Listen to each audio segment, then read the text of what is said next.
శ్రీ గురుభ్యో నమ. హరి ఓం. 2025 సంవత్సరం జూన్ నెల 1 నుండి 15 వరకు పక్ష ఫలాలు. 2025 సంవత్సరం జూన్ నెల 1వ తారీఖు దగ్గర నుంచి 15వ తారీఖు వరకు వృషభ రాశి ఫలితాలు చెప్పుకుందాం. తులా వృషభయోర్భృగు. ఈ వృషభ రాశి బాగుంది. శని 11 కుజుడు 3 గురువు ద్వితీయంలో ఉన్నాడు, శుక్రుడు ద్వాదశంలో ఉన్నాడు. శుక్రుడు, శని, గురువు, కుజుడు 4 గ్రహాలు బాగున్నాయి. అయితే రవి బుధులు కూడా బాగున్నారని చెప్పాలి. అంతా బాగుంది. కానీ ఎట్లా ఉందంటే రాహు బాగున్నాడు, డబ్బులు వస్తాయి. రాహు బాగాలేడు, కేతు బాగాలేడు. వచ్చిన డబ్బులు వచ్చిన మింగేయటమే, చప్పనిచ్చే పని లేదు. 3 కిలోల మామిడి పండు ఉంది, తీయగా ఉంది, బాగా వాసన వచ్చింది. మరి ముక్కలు దొరుకుతుంటే లాభం, ఒకసారి మింగేట. ఇప్పుడు అట్లా ఉంది మన దేశ పరిస్థితి. కాబట్టి డబ్బు ఖర్చు విపరీతంగా అవుతుంది, ఆదాయం బాగా వస్తుంది. శుక్రుడు 11 కుజుడు 3 బ్రహ్మాండంగా వస్తుంది. కానీ రాహుకేతులు ఇద్దరు కూడా చెరో పక్క నోరు తెరుచుకొని కూర్చున్నారు. ఈ వచ్చినప్పుడు ఊరికినే నోరు తెరుచు కూర్చోాలా, ఓ మిషన్ పెట్టారు, గాలి బాగా లాగుతుంది, లోపలికి వెళ్ళిపోతుంది. అందువల్ల చాలా కష్టతరం. ఎట్లా ఉంటుందంటే ఇంట్లో మాత్రం మొగుడు పెళ్ళం లోపలికి వెళ్తారు బాగానే, పెళ్ళం తెగదంతుంది, మరి కొంగ కొట్టుదలు పెడుతుంది. ఈ తన్నులు తట్టుకోలేక బయటకు వచ్చి అంటాడు దాని జాముండా, మకురు శాస్త్రాలు చేస్తావు, తన్నులు తింటావు అంటాడు. తన్నులు తిన్నది వీడు, కేకలు పెట్టింది వీడు.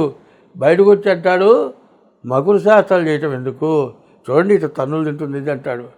వీడు అది బయటికి రాదు. మళ్ళీ పోయినాడో వీడు తెచ్చాడు, ఇటు నుంచి వెళ్ళిపోవాల్సిందే.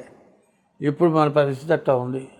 మరి ఏ రాష్ట్రం కానీ, ఏ దేశం కానీ, ఏ ప్రపంచం కానీ అన్నీ కూడా బయటికి చెప్పుకోవటానికి ఎక్కడ అవకాశం కనపట్టలేదు. నిన్నదాకా మరి ఉక్రెయిన్ని కొట్టొదిలిపెట్టింది రష్యా. కొట్టడంలో మళ్ళీ ఏమి లేకుండా నాశనం చేసింది. శాంతి శాంతి శాంతి. ఏమి శాంతి? తినటానికి తిండి లేదు, తాగటానికి నీళ్ళు లేవు. శాంతి. మీరు యుద్ధం ఆపుకున్న తర్వాత మేము మాట్లాడతాం. యుద్ధం చేసేటప్పుడేమో శుభ్రంగా వాళ్ళకి కావాల్సినవన్నీ ఇస్తువి, అప్పిస్తువి, అప్పులు తీసుకుంటే వీళ్ళు వాళ్ళు కొట్టుకుంటుంది, మొత్తం సర్వనాశనం అయిపోయా. కనీసం మా ఇక్కడికి సన్ఫ్లవర్ ఆయిల్ అక్కడి నుంచే వస్తుంది. ఆయిల్ మిల్లులు మొత్తం పోయినాయి. మరి పెద్ద పెద్ద బిల్డింగులు పోయినాయి, మరి అసెంబ్లీ హాళ్ళు పోయినాయి, మరి రాష్ట్రపతి భవన్ పోయింది, అన్నీ పోయినాయి. ఇన్ని పోయిన శాంతి. ఆ శాంతి ఎట్లా ఉంటుందంటే పేరు చెప్పుకుంటాను శాంతి, అది శాంతి కాదు, పెద్ద వాంతి. శాంతో వాంతో అర్థం కావట్లేదు. ఎందుకంటే 24 నుంచి మరి 28 వరకు ఏం చెప్పడానికి కుదరట్లేదు, ఇవే చెప్పుకుంటున్నాను. నేను ఏం చేసేది? పరిస్థితి జాతకాలు బాగాలేవు, చాలా జాగ్రత్తగా ఉండాలి. తర్వాత గోచారంలో లెక్కేస్తే గ్రహాలు బాగున్నాయి, కానీ వచ్చిన డబ్బులు వచ్చినట్టు మాయమైపోతాయి. అది వస్తాయి, నీకు అప్పు చేస్తావు, ఈ అప్పు చేసిన డబ్బులు అయిపోతాయి, వచ్చినవి మాత్రం ఇంకో దానికి ఖర్చు అవుతాయి. ఎవరి దగ్గర తెచ్చావో వాళ్ళకి ఇవ్వటానికి కుదరదు. ఉన్న పరిస్థితి ఇది. ఎట్లా ఉంటుందంటే కోర్టుకు ఎక్కించేట, కోర్టుతో ఒకడు గెలుస్తాట, ఒకడు ఓడిపోతాట. గెలిచిన వాడు ఇంటికి వచ్చి ఏడుస్తాట, ఓడిపోయినాడు కోర్టులోనే ఏడుస్తాట. ఇప్పుడు అట్లా ఉంది. యుద్ధంలో మరి పాకిస్తాన్ ఏడుస్తుందో, ఇండియా ఏడుస్తుందో, అక్కడికి తర్వాత అమెరికా ఏడుస్తుందో అర్థం కావట్లేదు. ఇట్లా అంటున్నా అనుకోబాకండి, ఎందుకంటే పరిస్థితులు అట్లా ఉన్నాయి. అందరం మంచిగా ఉందాం, ఒకళ్ళనొకళ్ళు ఎగ్గొలపొద్దు. కుక్కలం కాదు, మనుషులం. ఒక కుక్క అనే గొలిపితే ఇంకొక్క ఎగరబడుతుంది. మరి కాస్త జ్ఞానం కలిగింది వాళ్ళం, చదువుకున్న వాళ్ళం. కాబట్టి అందరం బాగుండాలని కోరుకుంటే మనం మనుషులం అవుతాం. అట్లా కాని పక్షంలో ఎగ్గొలిపితే కుక్కలం అవుతాం. మనం కుక్కలం కావాలో మనుషులం కావాలో ఏం వేరే కాదు. పరిస్థితులు అట్టా ఉన్నాయి, జరుగుతుంది అట్టా ఉంది. మంచిగానే ఉంటారు. మొన్న చోట చూశారండి, ఇంట్లో పిల్లి ఈనింది, పిల్లలు పెట్టింది. కుక్క ఒకటో రెండో పిల్లలు ఎత్తుకుపోయింది. మళ్ళీ పిల్లల కోసం పిల్లి కాపలా ఉందండి.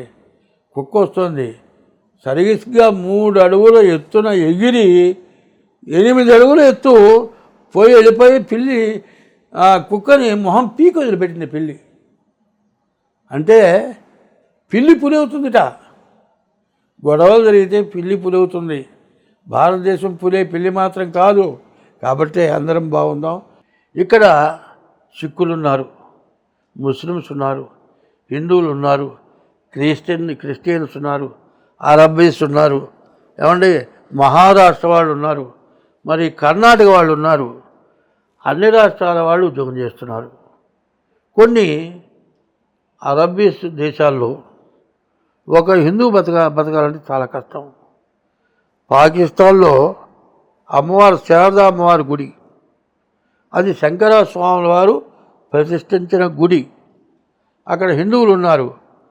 గర్భాలయంలో విగ్రహం పోయింది. దేవాలయం మొత్తం నాశనం చేశారు. మరి ఇండియాలో ముస్లిమ్స్వే మసీదులు ఎన్ని ఉన్నాయండి? బజారుకు ఒక మసీదు ఉంది. ఇది ధర్మమా, అది ధర్మమా? ధర్మంగా బతకాలి అంటే ఒకళ్ళకి వైరం ఉండద్దు, ఒకళ్ళతో ఒకళ్ళు వైరంగా ఉండకూడదు, ఒకళ్ళతో మంచిగా ఉండాలి. ఆ మంచి ఎంతవరకు ఉండాలి?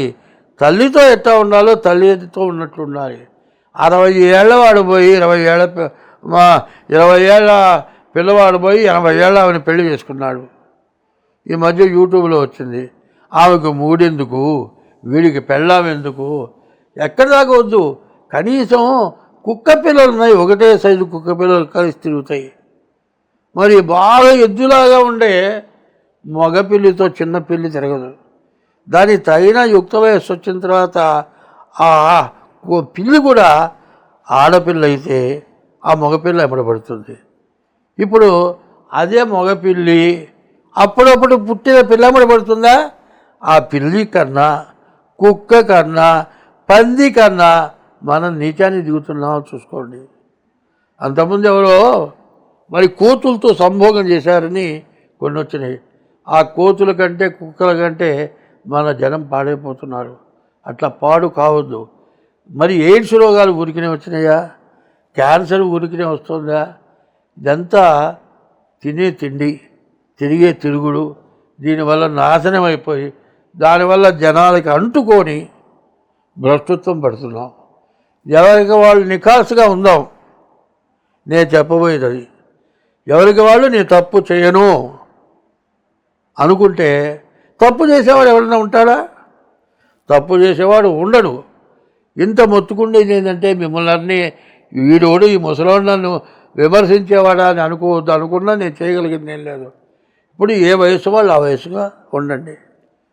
ఆడవాళ్ళు ఒక రకంగా ఉండి, మగవాళ్ళు ఒక రకంగా ఉండండి. ఎవడి పెళ్ళంతో వాడు ఉండండి, ఎవరి ముగ్గురితో వాళ్ళు ఉండండి. వంకాయ కూర ఒకటి ఉంది, టెంకాయ కూర ఒకటి ఉంది, తర్వాత దొండకాయ కూర ఒకటి ఉంది.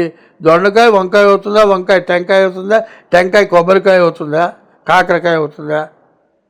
కాకరకాయ కూర కాకరకాయ కూరే, దొండకాయ కూర దొండకాయ కూరే, దోసకాయ కూర దోసకాయ కూరే. దోసకాయ కూర అన్నీ నువ్వే తింటానంటే తినొచ్చు, కానీ ఒక జాతి జంతువులు తింటాయి.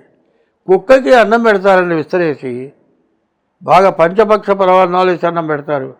ఆ కుక్క ఏం చేస్తుంది? గబగబ వస్తుంది, ఆ విస్తరి బట్టి లాగి కింద పోస్తుంది. ఆ విస్తరి ఇట్ట దులుపుతుంది, నేలమట్టం చేస్తుంది, కాళ్ళతో లాగుతుంది. అప్పుడు ఆ కుక్క అన్నం తింటుంది.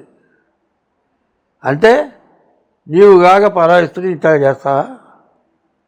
కుక్కకి నీకేమైనా తేడా ఉందా? ఒక్క సెకండు.